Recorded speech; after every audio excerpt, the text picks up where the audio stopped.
Hello friends, James Corbett here, CorbettReport.com, and today we need to have a talk about Bill.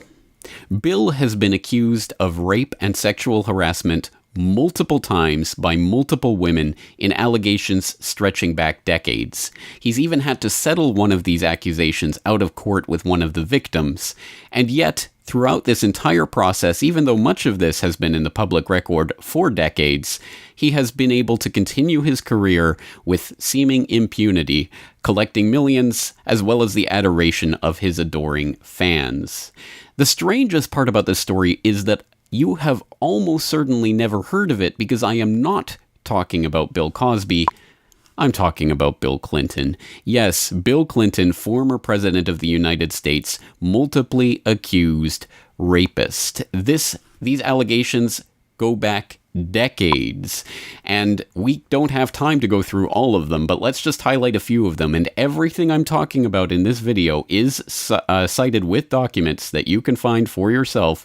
They will be in the show notes for this video. Please check the video description. So let's just look at a few of these cases, stretching back to Bill's college days in Oxford in 1969 as a Rhodes Scholar, where he allegedly raped 19-year-old Eileen Wellstone after meeting her at a pub. A retired State Department employee later anonymously told Capitol Hill Blue in 1999, "There was no doubt in my mind that this young woman had suffered severe emotional trauma, but we were under tremendous pressure to avoid the embarrassment of having a Rhodes Scholar charged with rape." 1972, a 22-year-old woman told campus police at Yale University that she was sexually assaulted by Clinton, a law student at the college at that time. The woman did confirm the story to Capitol Hill Blue when she was tracked down for comment years later. 1974, at the University of Arkansas, where Bill Clinton was then a law school instructor, a woman claimed that Bill tried to prevent her from leaving his office during a conference. She said he groped her and forced his hand inside her blouse.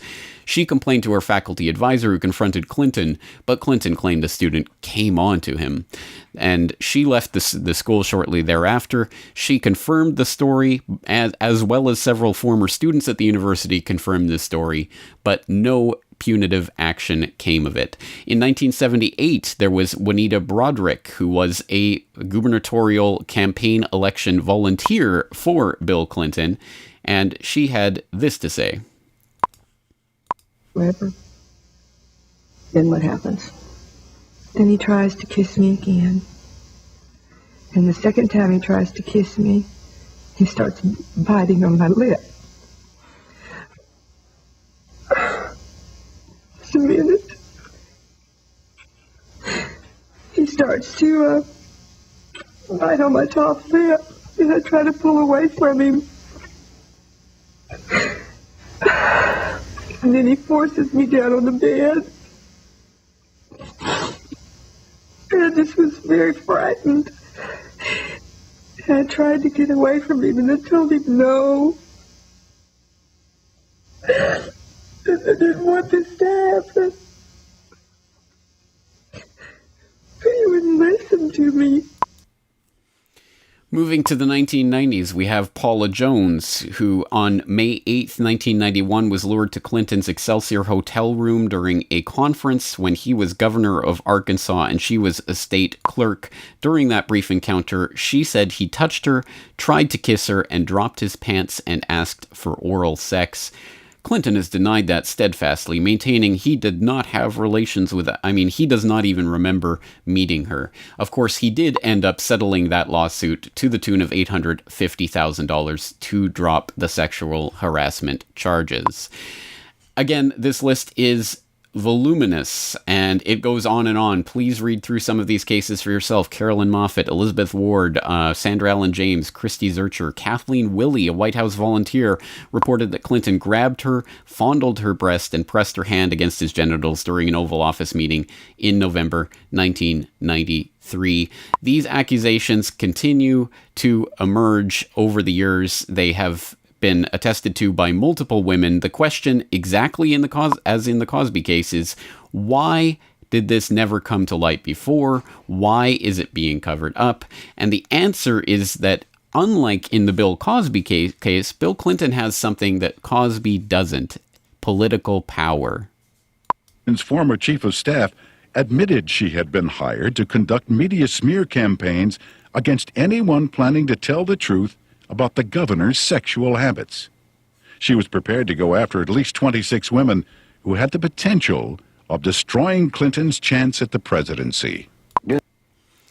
Of course, there are many dirty tricks like this that have been alleged as well as the rape accusations, and they get even dirtier when you look into the very real threat of death that a lot of these women faced, including people like Kathleen Willey, who have talked about the various dirty tricks that were played on them throughout the time when they were trying to proceed with accusations against Bill Clinton. But the question nonetheless is there, if all of this is there, and if we are told over and over again in the Bill Cosby case that questioning the women is victim blaming and that we should not engage in that practice, how come the very same people who tell us that in the Bill Cosby case are the people who say, well, every single one of these allegations against Bill Clinton is politically motivated, and thus we shouldn't listen to these women?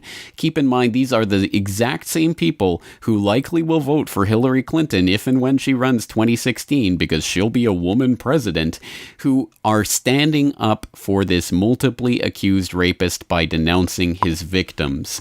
And the strangest thing is, when someone comes forward, even with very, very, very tame criticism, trying to broach this subject. It concerns me. I mean, the thing is that I think workplace violence is a serious thing. Think about your network. If the president of your network had relations with a 20-year-old girl who was there from college, I think the president of your network would be fired.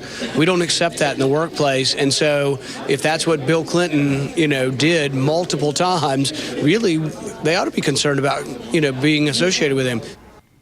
That is extremely tame criticism. And you'll note that Rand Paul is only referring to the consensual charges against Bill Clinton, Monica Lewinsky, and others there, not even the rape allegations. And yet, of course, the real liberal politics types websites will say he hits rock bottom by accusing Bill Clinton of sexual violence towards women. Yes, because even bringing this issue up is political rock bottom to people who are so brainwashed by the left-right paradigm that any accusation against their idols must be dismissed out of hand as pure craziness.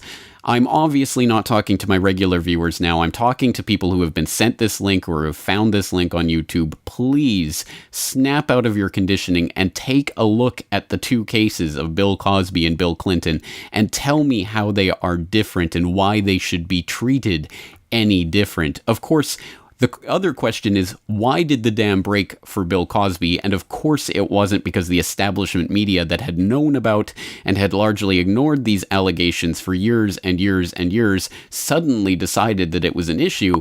No, it was Hannibal Buress getting on stage saying, "Google Bill Cosby rape," and going viral with that suddenly it became a meme. And now when you Google Bill Cosby rape, you will see no end to the various permutations of the memes trying to bring these accusations to your attention. Can you imagine if we did a similar thing with Bill Clinton rape? Now, I would never tell people to actually use NSA adjunct privacy invading Google for any of their searching. I would say startpage.com and search for Bill Clinton rape, but you get the idea. Just do it. Search Bill Clinton rape. Make this go viral. We need to get Bill Clinton out of politics for good. Not only, and of course this is a good enough reason in and of itself because of his sexual violence towards women and his multiple rape allegations, but also for all of the other skeletons in his closet. For more on that, you can see the previous edition of my podcast, Meet the Clintons, or you can see this weekend's editorial in the International Forecaster, where I write about why Hillary Clinton must not become president. Again, there is an establishment that does try to cover up the sins of those in power. This is not a difficult thing to understand, and it is something that, if the dam is broken with Cosby, how come it's never broken with Clinton? Well, it's up to us to do it. Google Bill Clinton rape.